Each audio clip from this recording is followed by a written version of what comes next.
c'est juste ñun li ñu lii naturellement bu fekkoon dama nekkoon à ses côtés dinaa ko wax il faut commencer par le wolof avant de faire le français. parce que ñu lay déglu wolof. waaw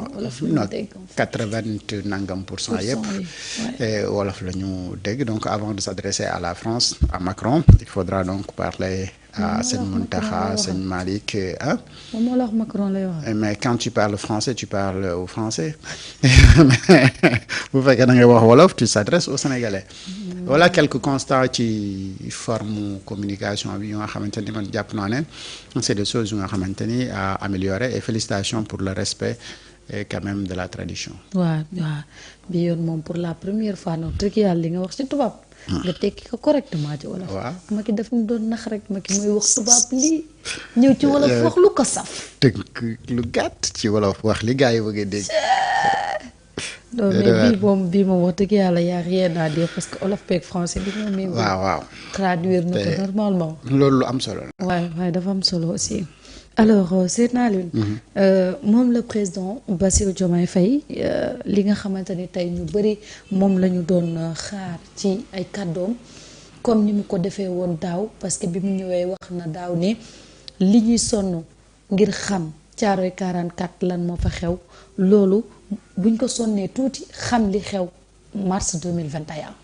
alors ci discours am bi ñu bëri doon xaar peut-être que mu wax fan la justice bi tollu sur la reddition des comptes wala fan la justice bi toll ci justice pour les martyrs.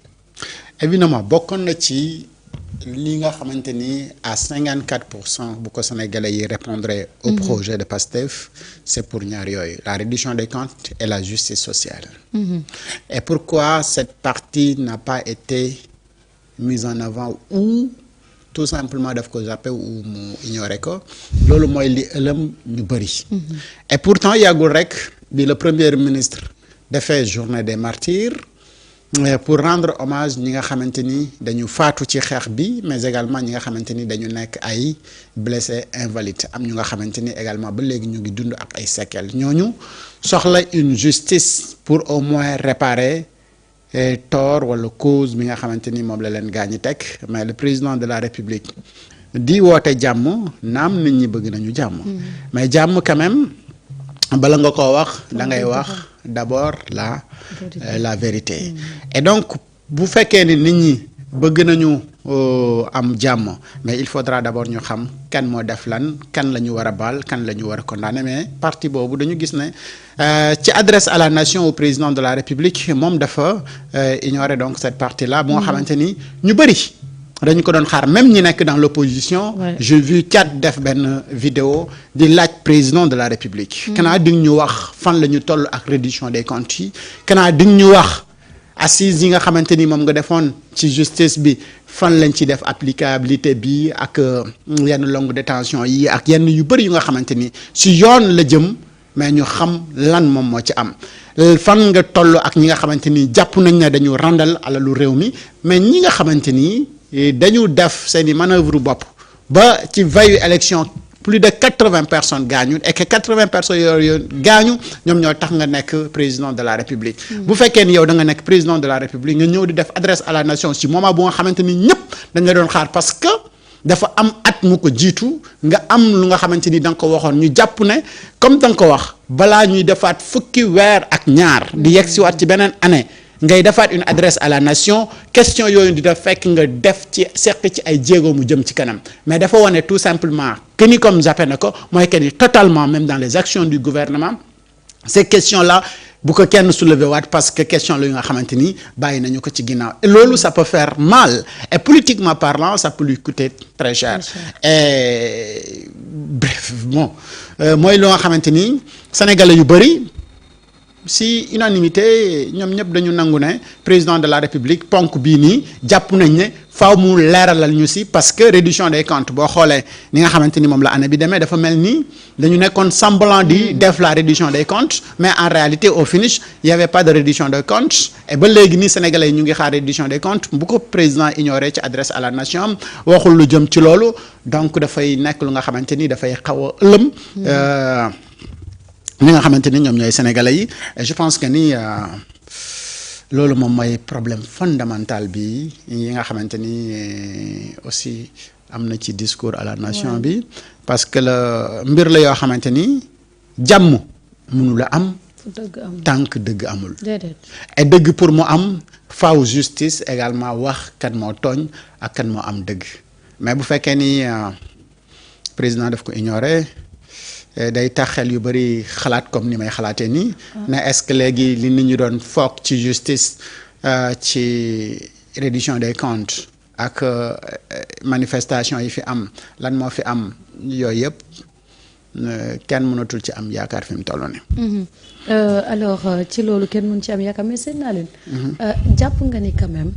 ak cette coalition bi nga xam ne nit ñi ñu ngi koy wax daanaka ñu ca bëri ca ñoom war nañu rendre compte te ñu ngay renforcer coalition boobu xalaat nga ni nag reddition des comptes war dafa mën a am tata mi ngi nii ñuy tudd ci 2 milliards ñu ne mbir mi dem na pôle finance ba tey xamuñu fan la mbir yi woowuñu ko moom démissionné wul Diomaye dàq ko. loolu yaakaar mais loolu moom il faut pas s'y attendre parce que il y a trop de zones d'ombre également dans le discours wala adresse à la nation bu président Diomaye def démb et tout ce qui donc touché question politique et cetera xam nga ci discours à la nation bi jiitu en 2024 dafa wax sur les questions politiques et mais cette année dafa ignorer tout ce qui est question politique tout simplement benn parti rek nga wax sur les questions politiques et loolu également mooy li ma doon tuddee mooy les zones d'ombre yi nga xamante ni dafa am ci adresse à la nation bi mooy fi muy tuddee code électoral bi ak yooyu merci et donc si tey position bi mu amoon pour les partis politiques les financements des partis politiques ak l'organisation de l'espace politique mu amoon ko daaw et 365 jours yi jàll amul benn action bu nga xamante ni mën nañ ko jëm ci réorganiser wala réformer li nga xamante ni moom mooy les partis politiques wala les organisations politiques les financements des partis politiques et cetera comme ni mu ko jëlee woon engagement ci adresse à la nation bi weesu wax ne loolu dafa am lu nga xamante ni dañ ko war a xoolaat ndax digg politique bi ñu li mais ci 365 jours yi dañu gis ne moom moo gën a nekk ci biir ñànkatangu politique boobu c'est-à-dire moom mooy ki nga xamante ni yeneen parti yëpp pratiquement wala yeneen organisation politique yëpp defuñu dara action politique mais moom dañu gis ne ci 365 jours yi def ci mener ay action politique yu bëree bëri te yu wuute yu nga xamante ni dafa poser yenn actes yu nga xamante ni mooy actes yi gën a ignoble en politique li nga xamante ni gars yi dañ ko mosoon di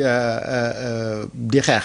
une coalition sans parti politique une coalition boo xamante ni ñoo ko jiite amuñu parti politique seeni mouvement dëgërul et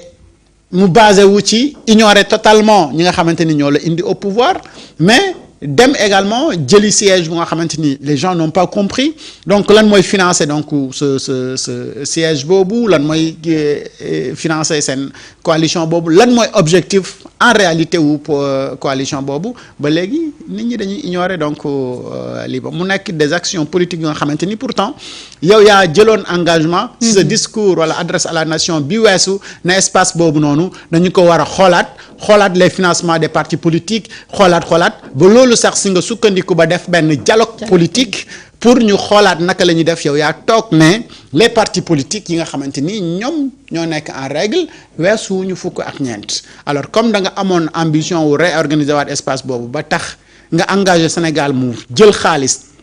financé pour benn journée de réflexion mais boo ñëwee war nga ñu waxaat yan décision nga jël ngir réorganiser donc l'espace politique mais bu fekkee ne ci diggante bi yow action politique yi gën a ignoble yaa ko def mais tout simplement da nga koy ignorer. waaw wax dëgg yàlla loolu de moom doo am loo xamante ni war nga ko cee mën a wax. dëgg fa yàlla bu dëgg neexee rek. waaw moo tax nag gis nga action politique yooyu. moom mooy ñëw nëbbu tout ce qui est reddition des comptes. parce que ni politique di doxee ci réew mi ñi nga xamante ni ñoom la ñu war a topp ci yoon finalement dañuy ñëw tafu ci ki nga xamante ni moom moo leen war a topp ci yoon. pour def ak moom politique. et loolu la ñu nekk di constater et loolu moom mooy gàllankoor li nga xamante ni moom mooy intérêt wu askan wi parce que intérêt wu askan wi mooy ñu def la reddition des comptes ñu xam xaalisu réew mi ana ñan ñoo ko jël ana fan lañ ko yóbbu ana kan ak kan moo def lan loolu nag bu amulee ndeysaan. kon de corps de contrôle yi jarutoon ñuy def ay rapport dinañ continuer di def ay rapport su fekkee ne bu ñu defee rapport. du am suite. mais dinañ continuer di def ay rapport mais xam nga rapport yooyu finalement utilité bi lan lay doon.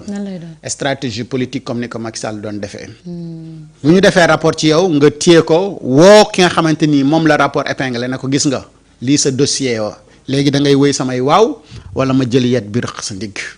mooy donc dañuy delluwaat ci la stratégie de machiavélique. Machiavel moo la doon wax day andi carotte bi ak bâton bi. boo nangoo mu neexalee la carotte bi. soo bañee mu jël yet bi rëq sa ndigg. léegi bu fekkee ni ki jiite réew mi mu ngi ci politique. te mu ngi yor sa rapport mu wér la ne soo nanguwul li mu bëgg yet bi moom moo lay dal. boo nangoo li mu bëgg nga am carotte bi da ngay tout simplement accepter carotte bi pour bañ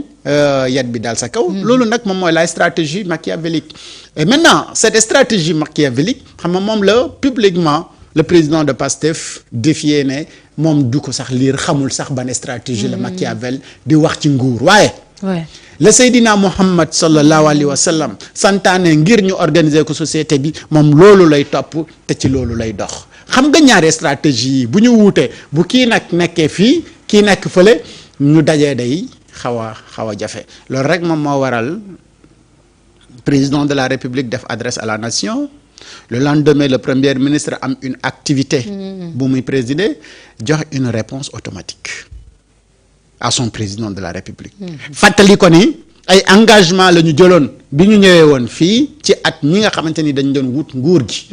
te suñu confiance boobu ñu fexe woon ba nit ñi am ko si ñun bu ñu ko fàtte mukk parce que dafa am la reddition des comptes bu nga xamante ni dañ ko war a def mais dañu war a def une justice sociale dañu war a fexe ba nga xamante ni kenn du lekk xaalisu réew mi toog këram di yaataa yumbe ba pare bàyyi askan wi si ay difficultés.